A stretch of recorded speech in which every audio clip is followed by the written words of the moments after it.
Warning, the Savage Nation contains adult language, adult content, psychological nudity. Listener discretion is advised.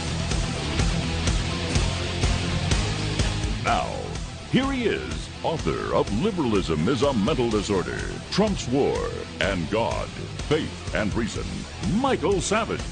They say the following. They write it down. I am being harmed in my country. My country is extremely dangerous. I fear for my life. Say that. Congratulations. You'll never be removed. This is given to them by lawyers who are waiting for them to come up. And they're not all bad people. They're impractical people. But in a way, that's cheating. We can't let people pour in. They've got to go through the process. And maybe it's politically correct, or maybe it's not. We got to stop separation of the families.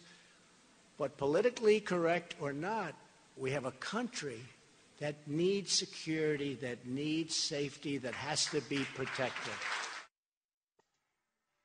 Welcome to the Savage Nation. Today's topic is border madness. Just say no to the children. Now, as you well know, this can be misinterpreted to say that Michael Savage is mean-spirited. But actually, the opposite is true. I'm a compassionate conservative. The mean-spirited ones are the Democrats and the left who are capitalizing on these children in order to sink Donald Trump and all of those of us who want border security.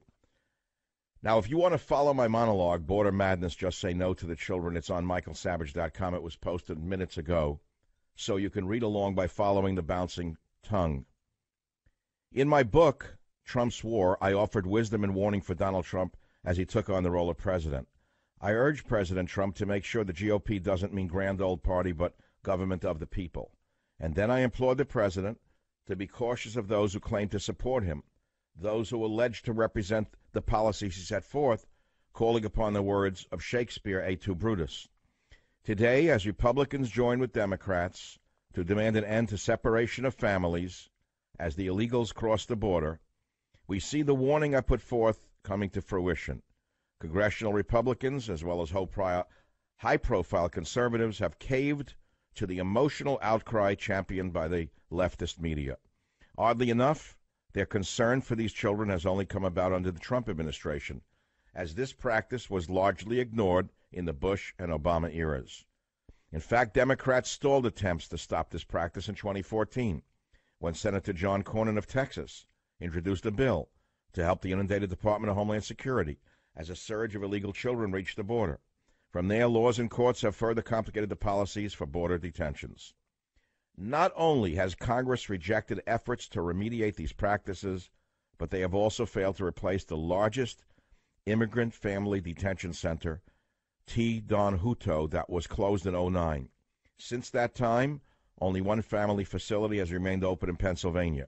Our lawmakers have neglected this issue for nearly 10 years, and now when it's politically expedient, we are exploiting these children at all costs. Yet again, we witness the media, the Democrats, and even Republicans persuaded by madness. Public figures are attempting to influence the masses with outrageous statements and exaggerations. Most irresponsible came from former CIA Director Michael Hayden as he compared this policy to Nazi Germany. On Twitter, Hayden wrote, "Our governments have separated mothers and children," along with a black and white photo of the Birkenau concentration camp and death camp in Poland. As one commentator pointed out, there were no cafeterias and teachers and video games in the concentration camps of Germany. The kids in our amnesty detention facilities have all of this and more. This is nothing but leftists trying to avoid the real issue of a need for the Democrats to sign on to legislation that will address our immigration laws. Another found irony in their hypocrisy, and he wrote, "The National Socialist German Workers' Party, also known as Nazis, murdered 6+ million innocent Jews who committed no crime. The National Socialist American Non-Worker, a.k.a. Democrat Party, has slaughtered 60 million innocent babies, chopped up their tiny bodies, and sold the parts with the same zeal shown by their ancestors in the SS, who pulled gold out of the teeth of their victims. For me, the moral outrage from the common useful idiot on the left rings just a touch hollow." Rather than a logical debate on our nation's policies, we are once again being dragged into an emotional hysteria that will undermine our nation's borders. Where we may have been able to deter the wave of illegals trespassing onto our nation, our representatives would rather send the signal to the world that we are even more welcoming and inviting to these invaders. I, along with many of other Americans, would not choose for children to be separated from parents. But then again, we would all choose to live in a world where all parents were responsible, attentive, and caring for their children. Unfortunately, we do not live in such a place. But how is this different from the drug-addicted mother who was sent to rehab, or the father sent to prison, and whose children are removed by Child Protective Services? Can I repeat that again? How is this child separation on the border different from the drug-addicted mothers who are sent to rehab, or the fathers sent to prison, and whose children are removed by Child Protective Services? Couldn't we argue that these people are so-called victims too? Victims of the pharmaceutical companies, victims of their circumstances, and the list could go on from there. It does not override the fact that these parents have made a choice to commit a crime, and the decision they have made has consequences for them as well as their children. Now, some may argue that those who are attempting to cross the border are simply doing so as asylum seekers. But with a 27% jump in new applications in 2017 alone, we would be foolish to not recognize that this is simply a ploy to avoid deportation. It's always about the children. How do we know how many of them are fronts for gangs? How many of these kids are bringing in drugs? How many of them are bringing in other contraband under the guise of family separation? Of course, the left ignores this and simply screams in chorus that we must let them all in and not separate children from their parents. Well, that sounds very compassionate on paper. However, we have millions of American people of all races who are poor, broken, with nothing, without housing. We have bums all over the streets of New York, San Francisco, and many other cities. Well, don't we have an obligation to take care of our bums before we take care of the third world's children? You might say, well, we'll do it all, but we cannot do it all. The solution to the border problem is the wall that we were promised. We must not listen to the hysterics that are screaming that you can't separate children from their families. We must not allow the forces at work to entice us into an emotional compromise. We have to have the guts to stand up and say, I'm sorry, but the lifeboat is full. We have to take care of our own poor first. When we detain people at the border with or without children, we must say, you're going home. We're giving you a care package. We'll give you clothing. But you can't come in the lifeboat. It's full. That's how you stop illegal immigration. That is how you support your national sovereignty. And that is how you support your nation's identity. Well, that's it. Michael Savage's brilliant monologue on border madness. Just say no to the children. What do you think about that? Do you think we should let them all in? Should we let the West be invaded, using the child as the Trojan horse? Is this so cruel and immoral, as Laura Bush of the Republican Trump administration, as Laura Bush of the Republican administration under George Bush said? Is it disgraceful, as Dr. Franklin Graham says? Or is it the madness that the Democrats, or the demon cats, as I like to call them, are making it sound like? I think Trump has it just right. These kids are coached by their lawyers.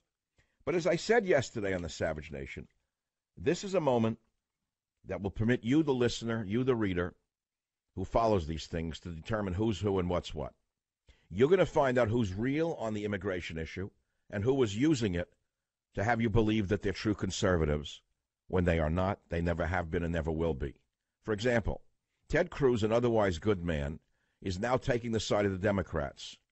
And in order to run for the Senate and make sure he holds on to it, he is now appeasing those on the left in his home state and calling for a punitive amnesty. That's right, Ted Cruz, who I did not back because I didn't trust him, number one, and I didn't think he could win, number two. But he's not the issue. He is an example of what I mean when I say these are times that prove to you who we are, those of you who listen to us, those of us in the media, those of us in politics. You will find on this issue, this is the litmus test now for all of you listeners. Some of us are going to be hard and strong on this issue and take the heat for it. Others are going to cave into Nancy Pelosi, to Feinstein, and the leftists who have always wanted no borders whatsoever. They want the smuggling. They want the contraband. They want the billions of dollars being spent to house, feed, clothe, and medicate illegal immigrants. They want our national sovereignty erased. Make no mistake about it. This is the seminal issue of our time. This is the Savage Nation. If you care to comment, the phone number is 855-400-7282. Again, my brilliant monologue, the best of anyone in the media thus far, is called Border Madness. Just Say No to the Children. You can read it for yourself on michaelsavage.com. Savage.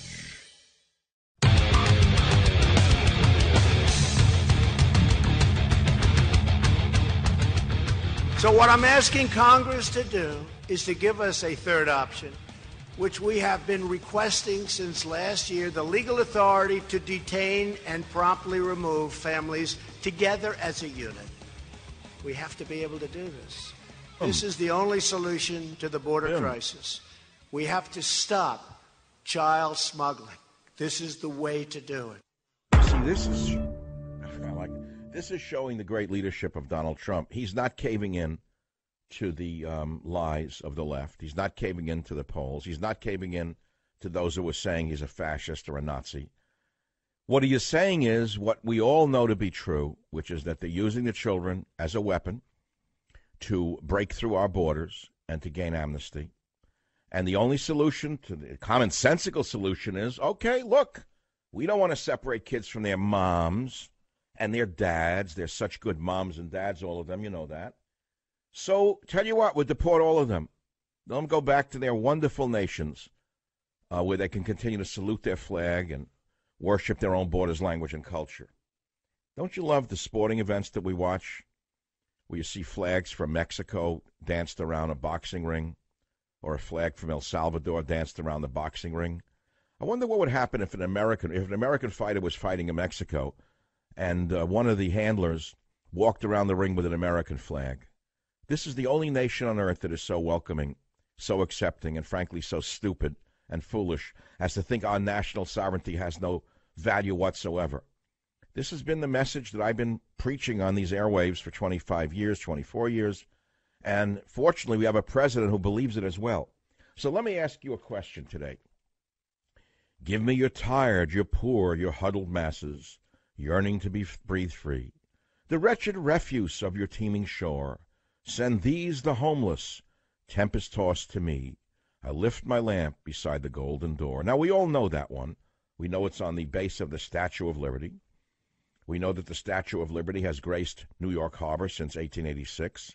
And we also know that on her base is a tablet inscribed with the words penned by Emma Lazarus in 1883. I tell you, as an immigrant son, these words have tremendous meaning to me. However, my friends, things have changed since 1886.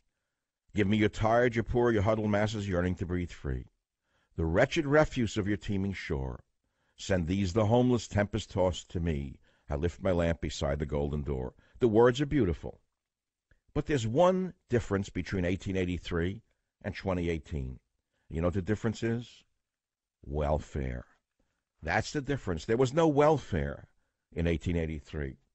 Those masses that were so nobly invited to come in were invited to come in to run the needle factories in Manhattan, to work their bones off in the steel mills of Pennsylvania, to use the Bessemer converters in Ohio to make the steel, to make the tracks, to dig the oil, to run the oil rigs, to run the garment centers in New York and other places.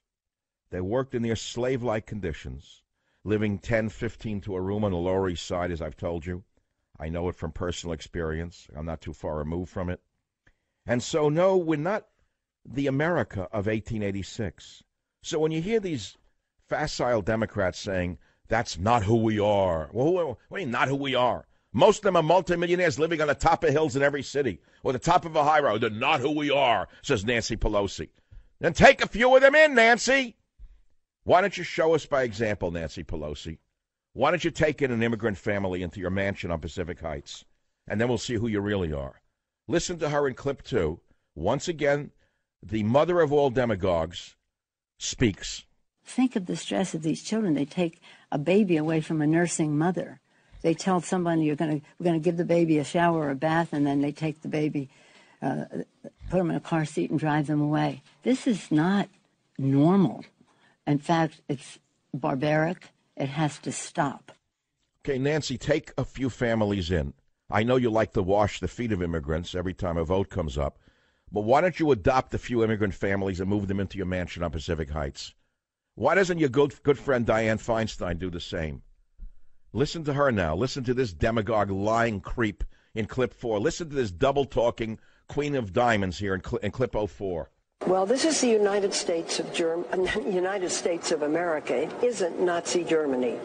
And there's a difference. Shut up! And we don't take children from their parents until now. And how sad. I think it's such a sad day. People are so upset. I just read a wonderful letter to the editor by Laura. Turn it off. This is one of the worst people in the history of American politics. If you actually investigated Feinstein and her husband, you'll find out how wonderful they really are and how compassionate they really are, and frankly, how much money they actually give away to the poor. This is not Nazi Germany. You know, I thought she was bad, but I didn't know she was evil. Okay, it's time for you to chime in. It's time for you to chime in. 855-400-7282. The lowest is the comparison of this issue to the Holocaust. For that, Hayden, Feinstein, and the other demagogues owe all of the victims and their families of the Holocaust an apology. To compare this to Nazi Germany, where Jews were gassed to death after being worked to death, is a mark of the insanity of the Democrat Party of today. Savage.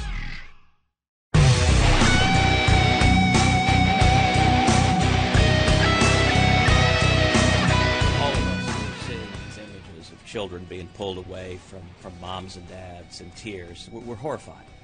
This has to stop. I am this week introducing legislation, the Protect Kids and Parents Act, that will mandate that kids must stay with their parents, and it will also expedite the proceedings. That's Ted Cruz showing his true colors. And on this issue, he's always been a wobbler, which is why I didn't back him, which I don't support him to this day. So he's working with the Democrats now, Feinstein, Pelosi, Hayden, to keep the kids, again, the kid issue, because he's going to run again for office. So now you're seeing again what I said to you yesterday, I'll repeat again today. This issue alone is the litmus test for who we really are. A lot of us accuse each other of not being this, not being politically pure, not being a liberal enough, not being a conservative enough. Some people make believe they're the Jesus Christ, pardon me, of the conservative movement, and only they judge who's a true conservative, because they wrote the Constitution, you see. They actually wrote the Constitution, and they judge who's a true conservative. Well, here's their boy, Ted Cruz, now showing his true colors as a liberal. So I'll let you judge. You be the judge. But the bigger issue is the bigger issue. And the bigger issue, well, the bigger issues contain many issues, and one of them is comparing this to the Holocaust. This is one of the lowest forms of comparison. There's a statement that comparisons are odious, but this is beyond odious. To say that this is like a Nazi concentration camp, to slam family separation at the border as a form of to me it's a form of Holocaust denial, by the way. And to compare the Trump administration's practice of separating illegal alien families to Nazi Germany in a tweet, and now today from Pelosi, reading the manuscript, that the tweet that was sent to her, Feinstein, the dummy, reading what was sent to her, again, Holocaust, Nazi Germany. I thought that they were bad. I never thought they were this evil. They owe all the survivors and all the families of those killed by the Nazis an apology. Pelosi, you owe them an apology, and so do you, Feinstein. This is a nightmare, a real nightmare. What corruption the Democrats are exhibiting on this issue. Now let's take some callers. Joe on WABC, line 5. Welcome to the program, Joe. What's your opinion? Thank you. Good afternoon, Dr. Savage. I am the granddaughter of a Holocaust survivor, and this false equivalency offends me for many reasons.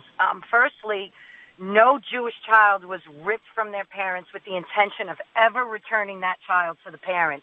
Either the child was going to die, the parent was going to die, they were going to be sent to work camps, or both, for both instances. Secondly, I'm a mother of 3 children. If my children were in such danger that I had to escape a country, when I entered a new country, my only interest would be the survival of my child, whether that was with me or without me. It breaks my heart that these children are being separated from their parents, but if they are truly fleeing as refugees, then it will all work itself out, and at the end, they will all have survived. This was not the case in Nazi Germany, and it really makes me sick to hear this again and again. Well, so look who's using it. First, Hayden, the former CIA director. Now Pelosi, the dummy, says the same thing. Now Feinstein, the evil, says the same thing. It's not Nazi Germany. This is now the mimeograph point for the American left. This is what passes for a rational debate upon immigration. But I say that they owe the survivors and the families of survivors and those who died in the concentration camps, their families, a distinct apology immediately. And I don't know how anyone could ever vote for these demagogues again, but thank you very much. But that's my opinion. There were no cafeterias and video games in the concentration camps. Do I need to remind you of that? You know that the kids in our amnesty detention facilities have a wonderful, wonderful experience in some ways? Do you know that they're living very well in these child shelters? You want to hear from someone who worked there before you compare it to Nazi Germany? Most of you don't even know what goes on in them.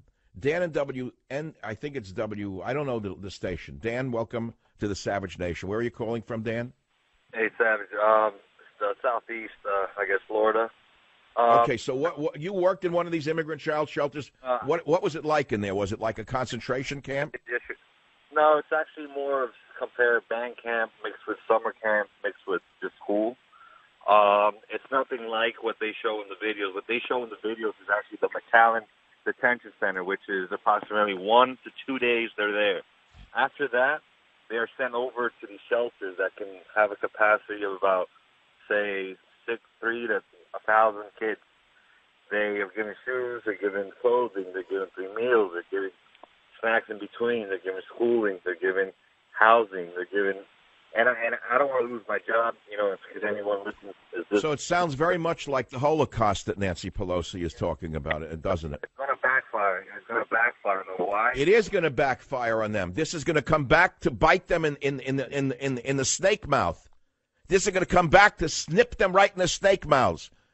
Any rational person knows this is not true, that Pelosi and Feinstein and Hayden have made a huge mistake now. They took an issue that they almost had us on the run with, and now they've shown who they really are, using the children. They're the ones using the children as fodder. So what happens is with the mothers and children when they separate them, the only difference between Obama's policy and Trump's is Obama just released them. Trump would actually leave them in prison, so basically they get bailed out anyways. So they still get out. And they end up meeting their kid when their kid gets out. So that's a bunch of... Let me put it to you this way. Any parent who knows that the child's going to be separated from them, who subjects the child to that separation, it's the parent themselves who ought to be looked at with a certain kind of question, don't you think? Yeah, I agree.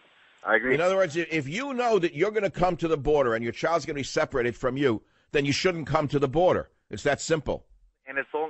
But they finally found a chink in the armor of Donald Trump. They thought that they had a way to bring him down, didn't they? And along comes the senile Michael Hayden, former NSA, former CIA director, way past his prime. His mind is slipping, obviously. Very dangerous man, has all the files in every American and then some. They can make up files if they want.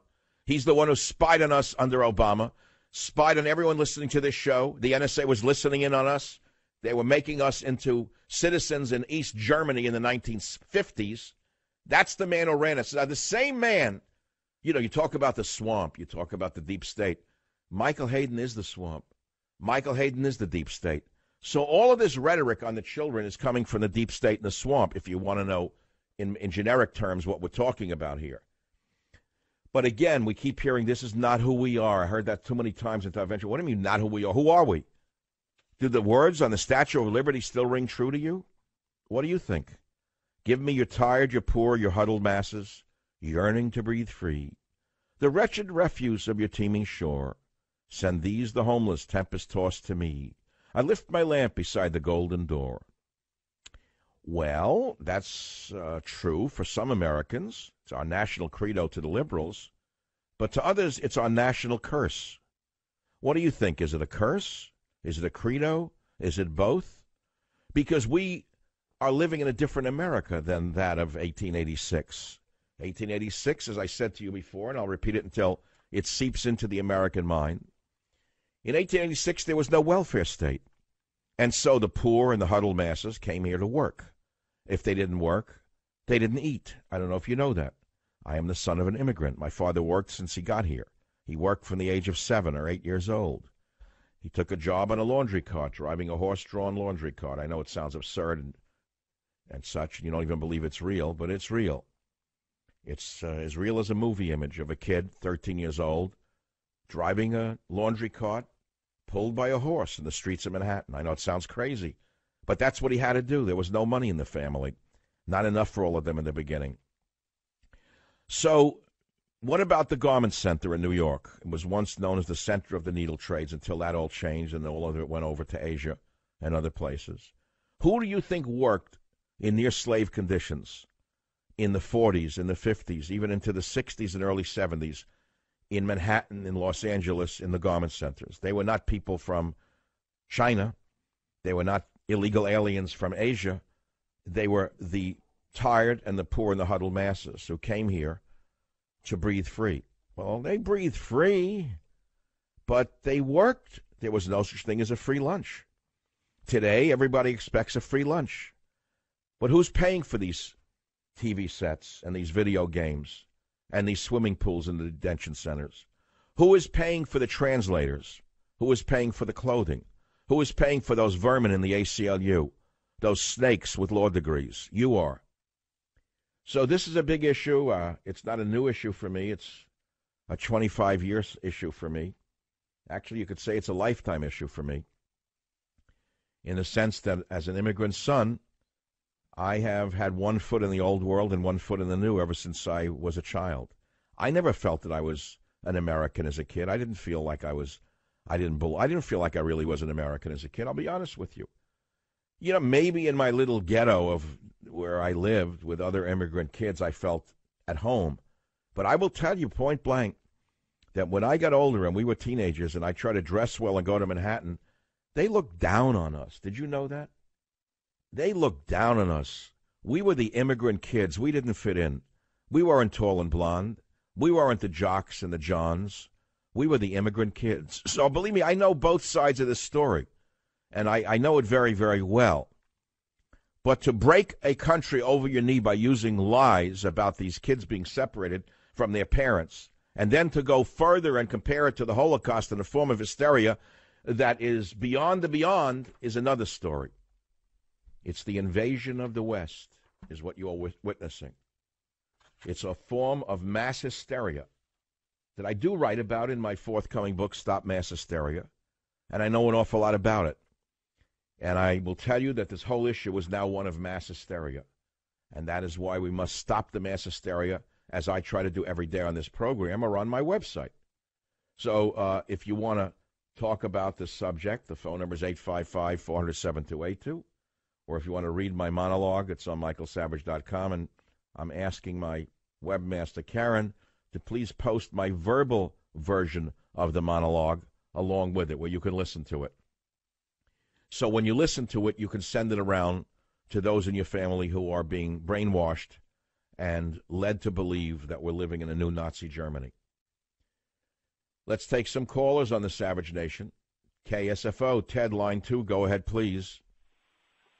Michael, I don't remember ever reading about any of the Jews wanting to get into concentration camps. Were they at the door there, breaking through the door to try to get in there, or is that how that worked? Okay, good. Very good. Very good sarcasm. I assume you don't live in San Francisco as I do. No. Let me ask you, how can a woman as rich as Nancy Pelosi say a thing like this without taking in some of these families? How can a woman as cynical as Feinstein is not taking a few families of these illegal aliens into her mansion on Pacific Heights? After all, they're old women with old husbands in big houses with empty rooms. Don't you think that they should set an example by taking in 1 to 5 immigrant families, feeding them, clothing them, housing them, getting them doctors? Don't you think they should do that to show that they're real Americans? I'll be right back. Savage.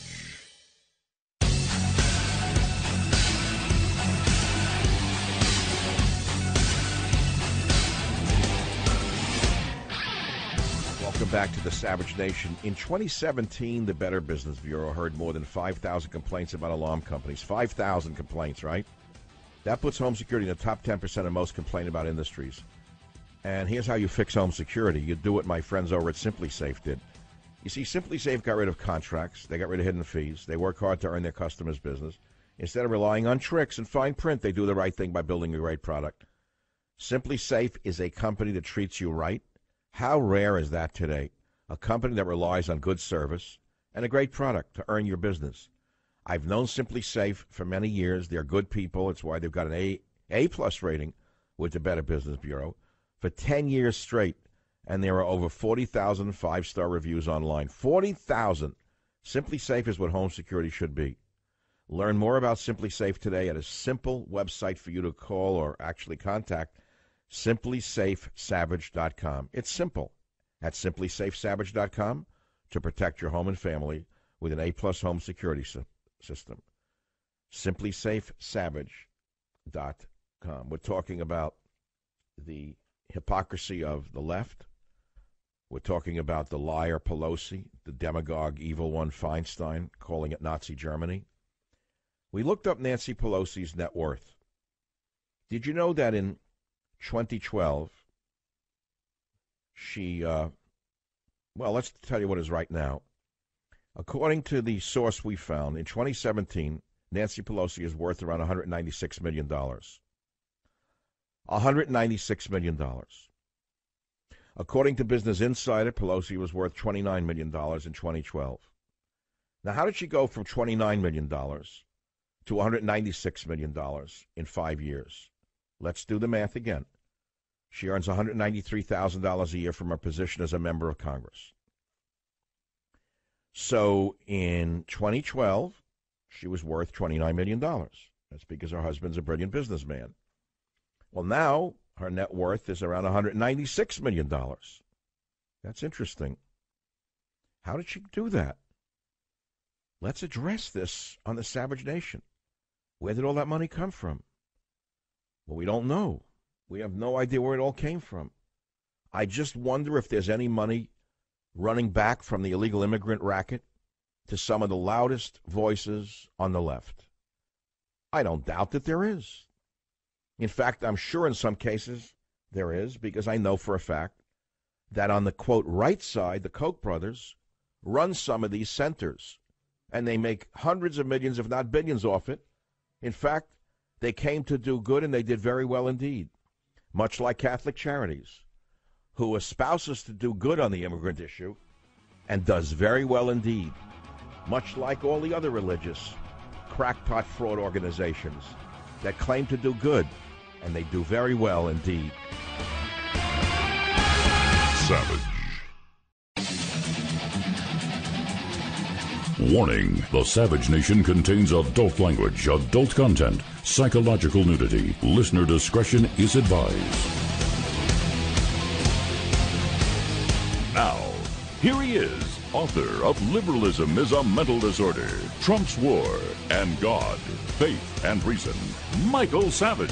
Our message absolutely is don't send your children unaccompanied on trains or through a bunch of smugglers. We don't even know how many of these kids don't make it and may have been waylaid into sex trafficking or killed because they fell off a train. We have no way of tracking that.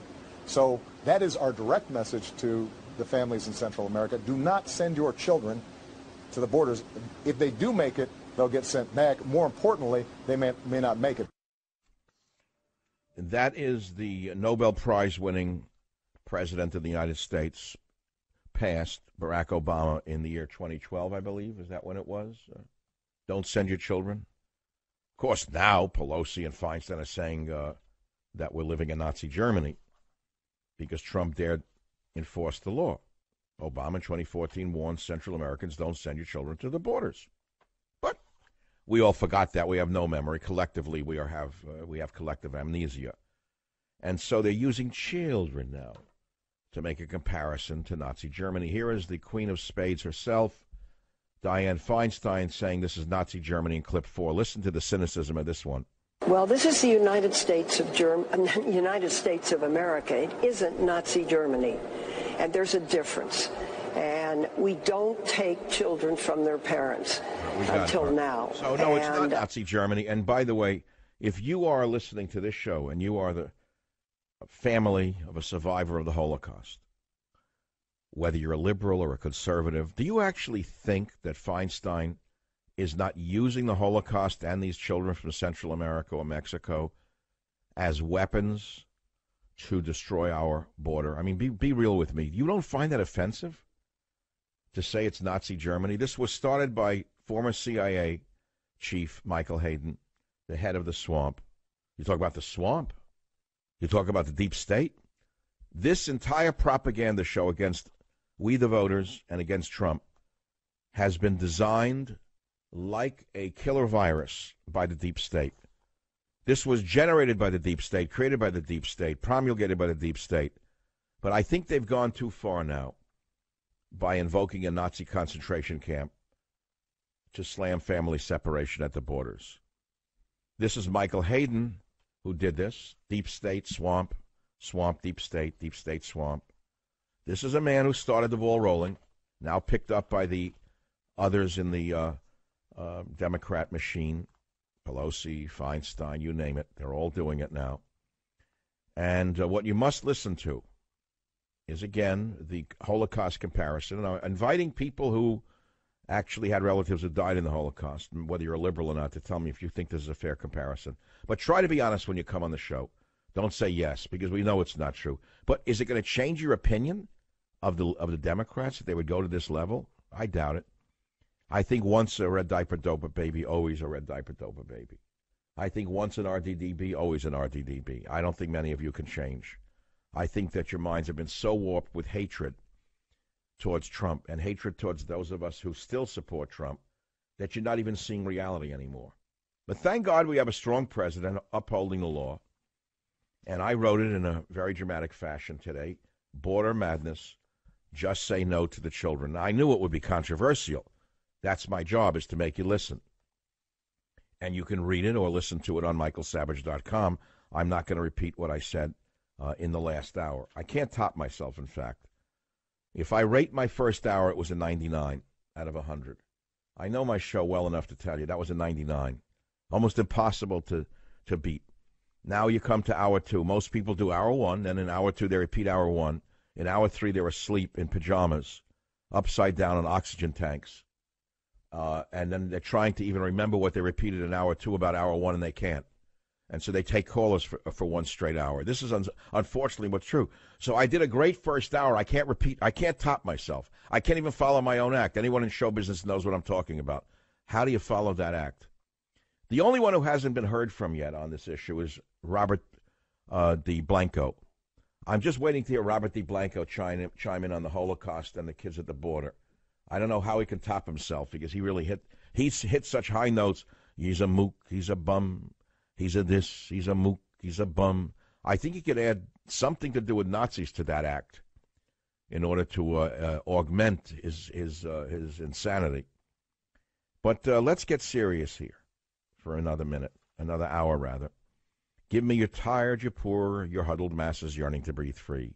The wretched refuse of your teeming shore. That was quite, by the way, insulting. Send these the homeless, tempest-tossed to me. I lift my lamp beside the golden door.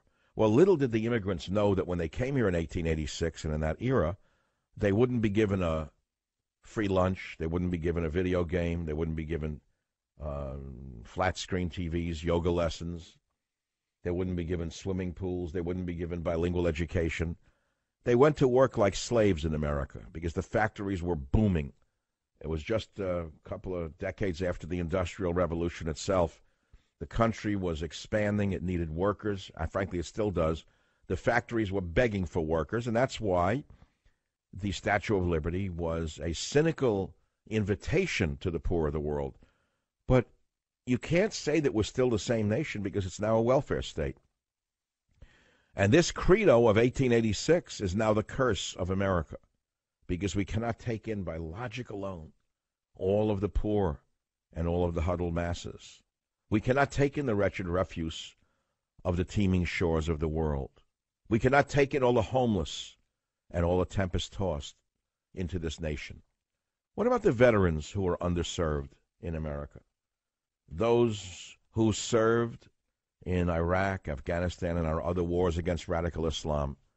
Do you think that they get the attention of Feinstein and of General Hayden the way the illegal alien children are now getting? I don't know. I haven't seen any such impassioned speeches by them because this is not about the children. It never was about the children. It's always been about open borders, the New World Order. It's always been about undermining those of us who have been championing borders, language, and culture for so many years. It's always been about get Trump. That's all it is.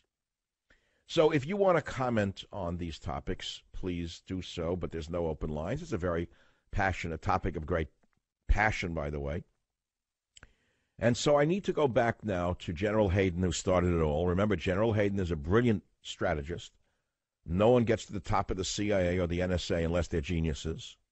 And he's a genius. He came up with the one issue that could destroy Donald Trump. And he almost had it until he went over the line and started comparing it to the Holocaust. Now it's backfiring on this genius. It's backfiring on him when the witches of San Francisco chimed in on it, called it a Holocaust. It's now coming back to hit them in the face because everyone knows it's a lie. So listen to Hayden on CNN in clip 16, please. So I've been to Birkenau. All right, I've walked up and down that railroad siding, and that's exactly what happened. That's where families were separated. And you know, Wolf, you've been there. You sit there, and it's hard to let the evil enter into you. It is so great. Now, I am not saying what's going on our southern border is any way like what happened at Birkenau. Actually, there's a companion tweet to that. What I said to that was, as you walk through that portal, all right, it's impossible to casually assume civilization, civilized life is a given. So what I was trying to describe was something broader, even broader than what's going on the southern border. It's what's happening to us as a people. I showed the picture of Birkenau in 1944, but my story is Berlin, 1933, where you had a new government in power with a code of personality, a code of nativism, a code of untruth, a code where it was acceptable to punish the marginalized segments of society. Now, I'm not saying our needle's in the red. I'm not saying we're becoming Nazis. But Wolf, what I was trying to say was the needle's moving in the wrong direction. The way I described it to myself before I hit send was, the skies are darkening, and I want to send up a flare. All right, General Hayden, you're a brilliant man. You ran the CIA. You worked your way up to the top by outmaneuvering everybody else with a brilliant mind. You ran the head of the NSA where you spied on every American with impunity. You built, according to the ACLU, the biggest surveillance state since Eastern Germany. And so you know very much about these things, don't you? So, Mr. Hayden, I address this question to you. We now have a new government in power with a cult of personality. And that was not true about Obama? That wasn't about a personality? A cult of nativism. Well, it wasn't nativism, it was internationalism, but it was a cult nevertheless. Under Obama, did we not have a cult of untruth? Did we not have a government under Obama where it was acceptable, as you say, to punish the marginalized segments of society? I'm a marginalized segment of society. I am a conservative. I am being punished every time I try to get something that is of value in San Francisco. I'm a marginalized individual. I am hated in my own community. I am ostracized by the city that I love so much. I am ostracized by university where I earned my PhD. I am ostracized by the media, which has made me a non-person. I am ostracized by the government of Britain itself, who has banned me from entering their nation. Yes, I know what it means to be a marginalized individual, Mr. Hayden. And all I can say is shame on you for having gone from brilliance to something other. Savage.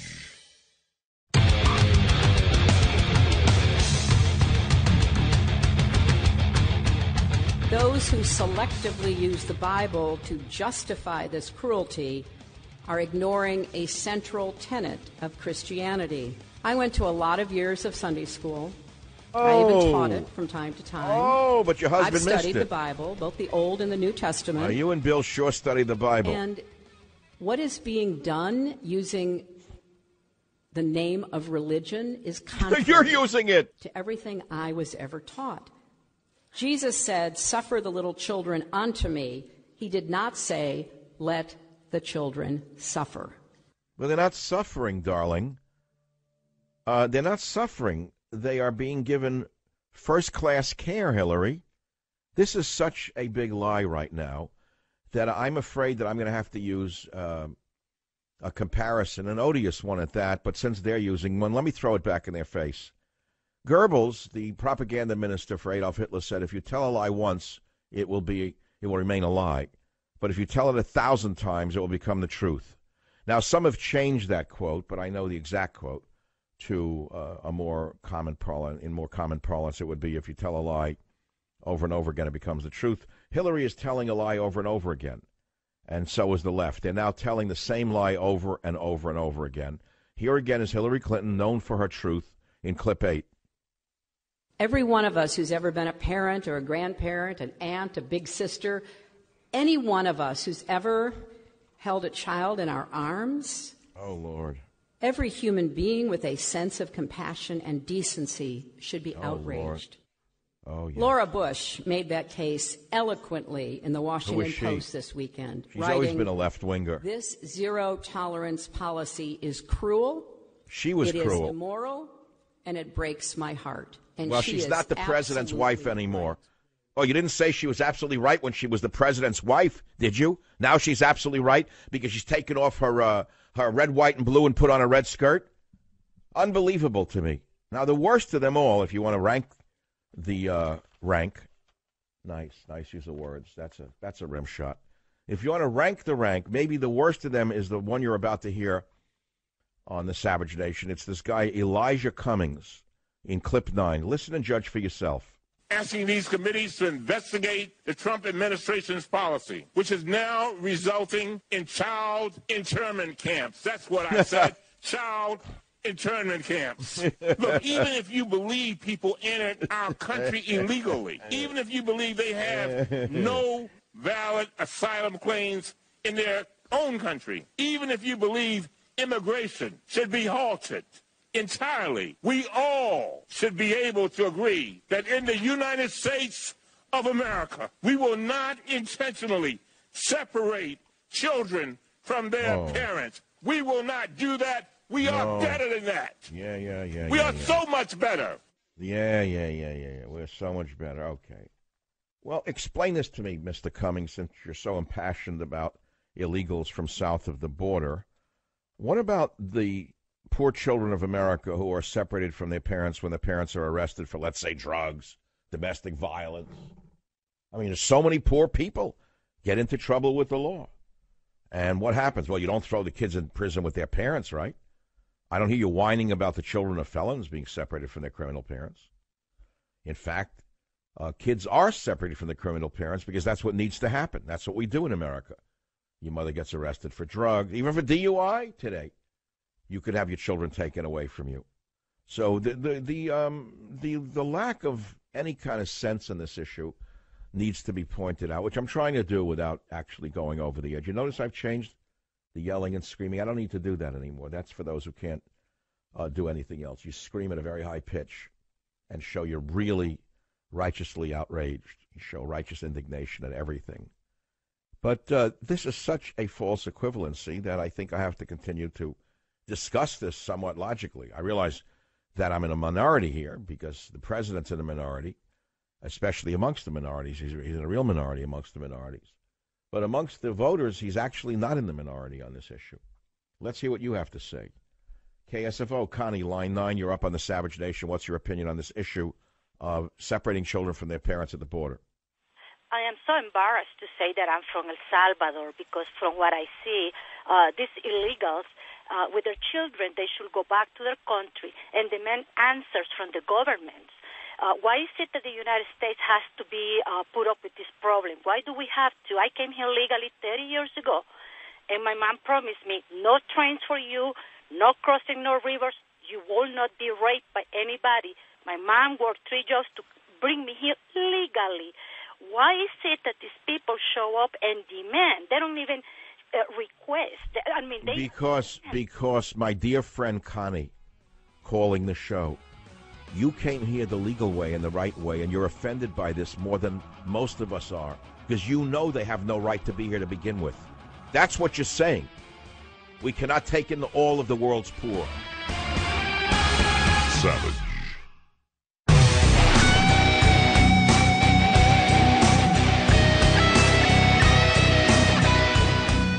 As a result of Democrat-supported loopholes in our federal laws, most illegal immigrant families and minors from Central America who arrive unlawfully at the border cannot be detained together or removed together, only released.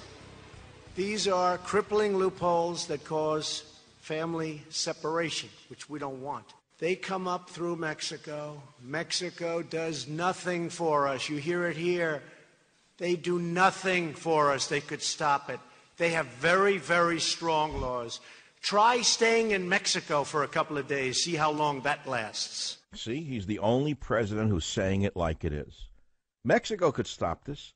Mexico could turn them back at the border with Nicaragua, El Salvador, Honduras, etc. Mexico's a big country. It's a strong country. It has very strong immigration rules.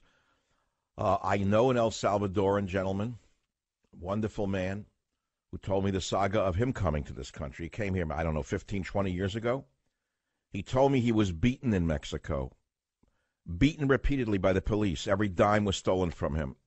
His watch was stolen from him. He's a tough guy. I mean, this guy's a strong guy. But he said they beat him up with sticks. He had to go through that in order to get to America. He was glad to come to the promised land. But this is a different story. If the Mexicans really wanted to stop it, they could build camps in Mexico, which, by the way, we could help pay for. In the long run, it would be cheaper for us to build beautiful camps in Mexico for some of these people if they're truly seeking asylum. We don't know how many are really seeking asylum. But let's go back to the root cause itself, to Honduras, to El Salvador. What's the issue there that they're fleeing these countries? You want to empty out the whole country? Do you want to just simply drain El Salvador of their population? You want to drain Honduras of their population? Where is the international community on the lawlessness of these nations? Where is the useless United Nations that sits there in these billion-dollar buildings in Manhattan and elsewhere and does nothing but feather their own nests? And now I'll take your calls on this very hot-button issue on the Savage Nation today. If you're listening to me in San Francisco, New York, Dallas, Des Moines, wherever you're listening, I would give you the phone number, but truthfully, it's such an emotional issue. Everyone has something to say. Alan on WABC, you're on the Savage Nation. Make your point, please. Hi, Dr. Savage, long-time listener, first-time caller. As a grandchild of Holocaust survivors, their entire families were killed out during World War II. I find it offensive, the remarks that General Hayes made. I just wanted to point out that you mentioned that how can someone so brilliant make such a foolish remark? General Hayes, he's a brilliant man, and so is Hitler, and so is Stalin. They've done foolish things and made foolish remarks, but they were still brilliant people. So that it's not a contradiction. That's first of all. Second of all, why haven't we heard Dianne Feinstein speaking about Hamas using children as human shields at the border of Israel? After all, they're taking children, putting them in front of them in harm's way. And I mean, it's quite obvious if you look at what's going on over there, and there's evidence proving it in videos and all that. that they're taking children and putting them in front of. Well, you talk about children in the West Bank. Let's talk about the fact that when a Jewish person is killed by one of the terrorists, they have celebrations and they give children candy to celebrate the death of a Jew. We killed a Jew, we killed a Jew, we killed a Jew. And they dance in the streets of Ramallah or any of the other cities in the West Bank. Where's Feinstein and Pelosi on that, is what you're saying? Correct. Well, look, we all know that this is a political football. We all know that the left finally found a chink in the armor of Trump, so they thought, and they could exploit the law of Barack Obama and the Democrats themselves and very cleverly hang Trump by his own petard. And they almost had it until they went overboard and started to make the Holocaust comparison. I think now they're backtracking. Wouldn't you agree with that, Alan? I would. Now, there's nothing that General Hayes can say right now. He could belch whatever he wants, but at this point, once he made a blanket statement like that, you could say, I meant to say, I didn't say, I should have said, I could have said. That's nothing's going to help at this point. You made a remark. We're talking about a grandmother of mine that was in Birkenau, in the camps for 4 years. She was from the first transports. We're talking about the entire families killed out. Children separated. I heard recordings that was going on the south border. I heard there are counselors there, feeding the children, taking care of the children. What I think that Trump should say, President Trump should say, we should work with Mexico to have some kind of safe haven for them, on the Mexican side of the border, so that the Americans shouldn't have to deal with it on our side. And we could even pay for it if Mexico refuses to. It would be a lot cheaper. It would be a lot cheaper than taking care of them here, wouldn't it? And they wouldn't become automatic burdens on the American taxpayer. But I want to go back to General Hayden, a brilliant member of the swamp and the deep state, who basically is the progenitor of this entire attack upon Trump and all the Trump voters with the children on the border issue.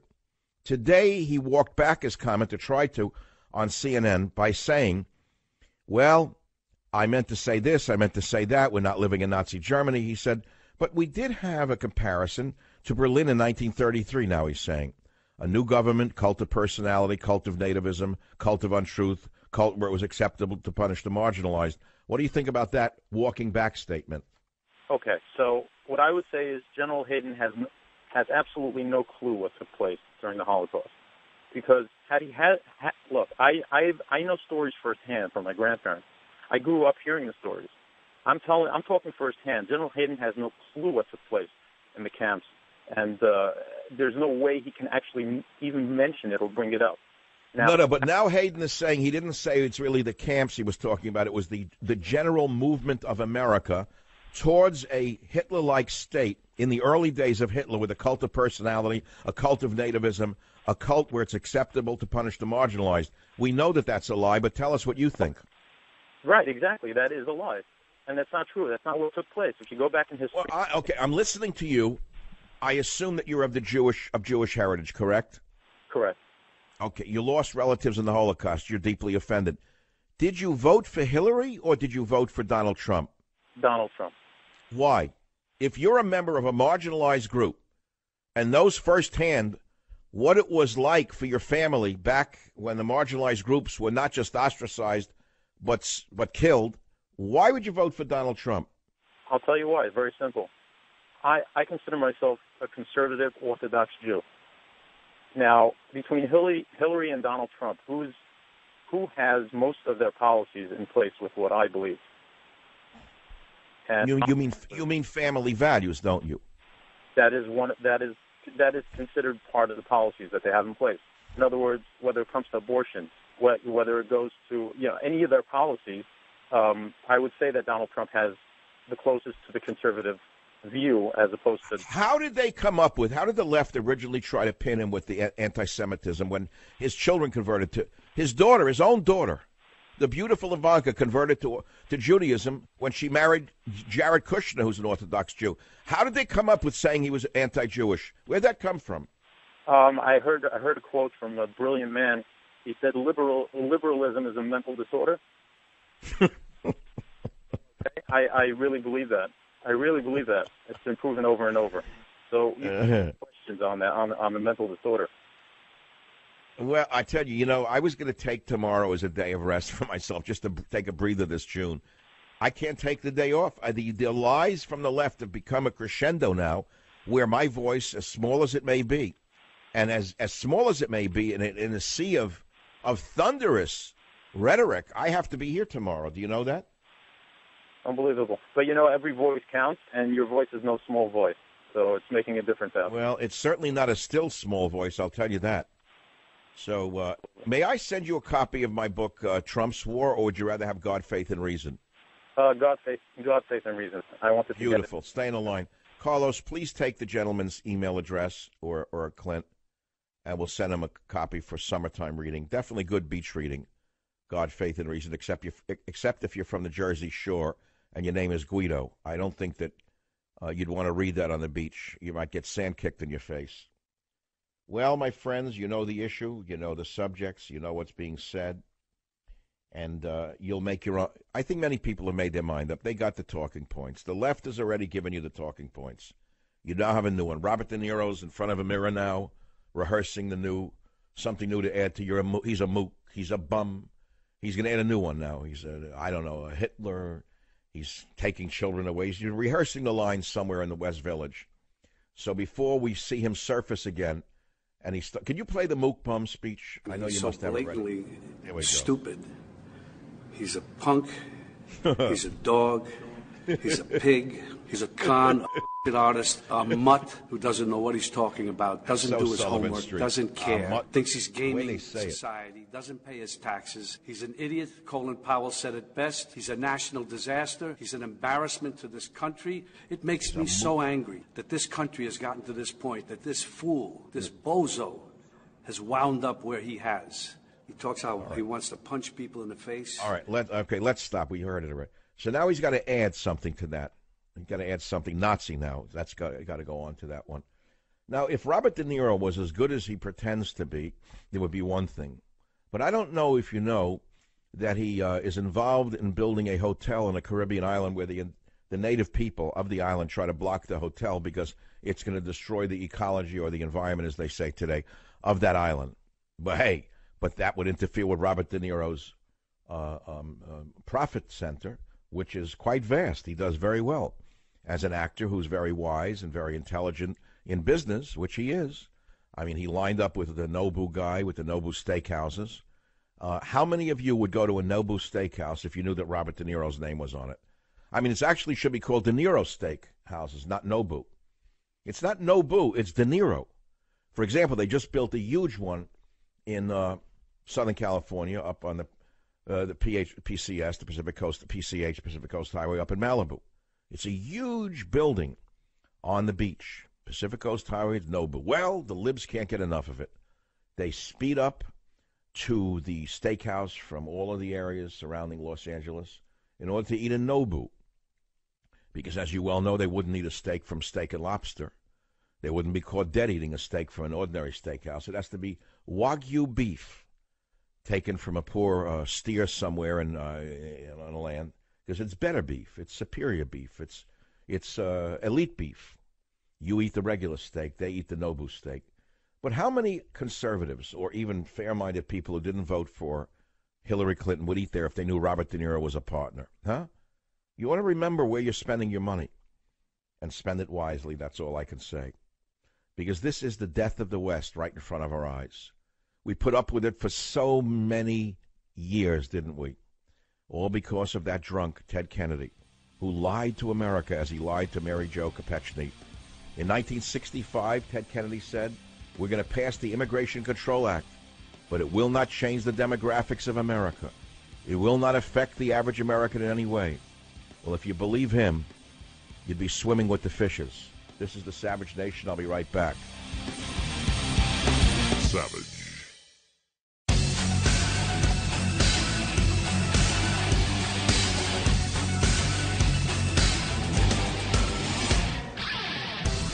Let me ask you something. Is cybercrime simply in some people's genes?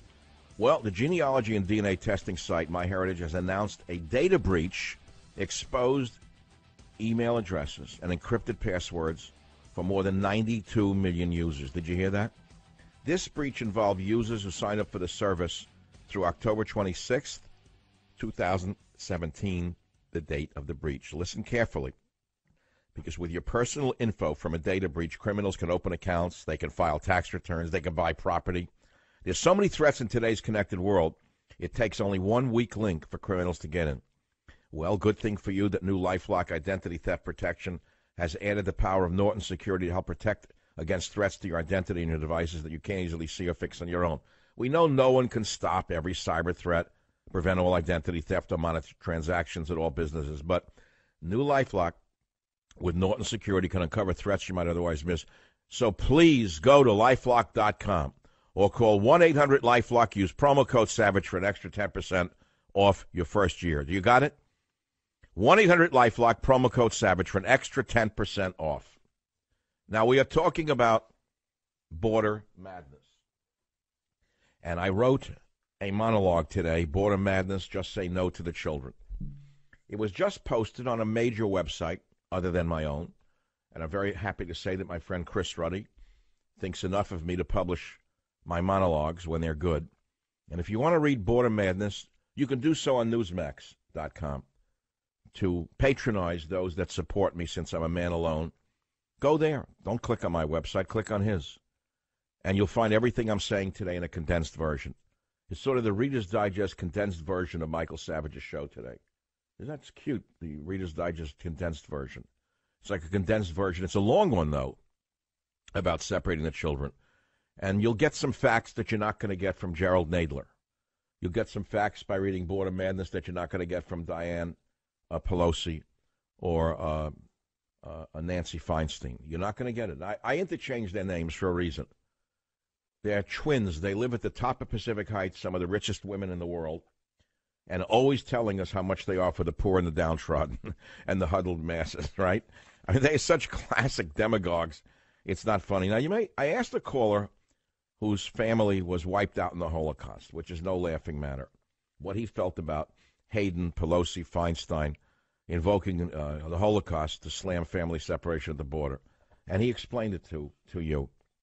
But you should know that this is a super sensitive issue for me, because every time I talk about immigration, I see my grandfather, I see my grandmother, I remember them.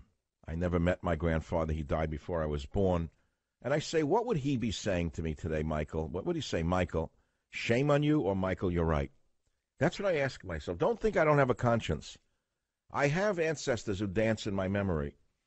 And would they be saying to me, Michael, you're right about border madness, just say no to the children? My ancestors would say, Michael, it's not 1886 anymore. And we can't take in all the tired and the poor and the huddled masses. We can't take in all the wretched refuse from their teeming shores. We can't take the homeless from tempted, tossed seas. We could not do it, Michael. We're proud of you, Michael, for defending the nation that has given us the opportunity to do so much. Michael Savage, a host like no other. A host like no other.